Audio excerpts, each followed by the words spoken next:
Sanibona bafowethu. Nginamukele abangaka subscribe ngicela ba subscribe and ba like and share ama video engipostayo njalo njalo and ngakhohlwa upress notification button. No namhlanje bafowethu akuningi esizokhuluma ngakho kodwa ke nje umuntu owaziwayo ke waba umsakazi okhosini and manje akasekho okhosini anginalo ulwazi oluningi ngayo ukuthi ke mhlawumbe usekuphi. Kodwa ke imvamisa sesimbone kumabona kude epresenter lapha ya ohlelweni iRoots loyo ke engikhuluma ngaye uNgizwe Mchunu.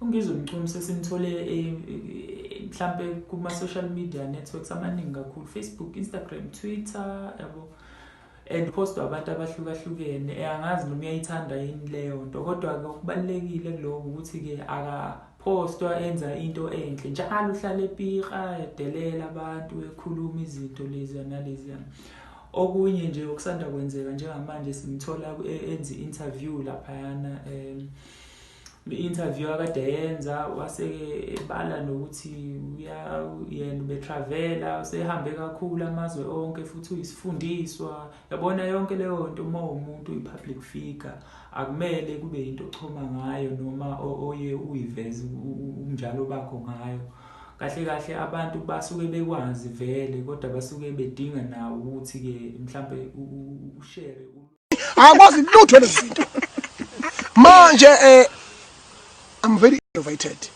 I mean, more than 60 countries worldwide esengihambile.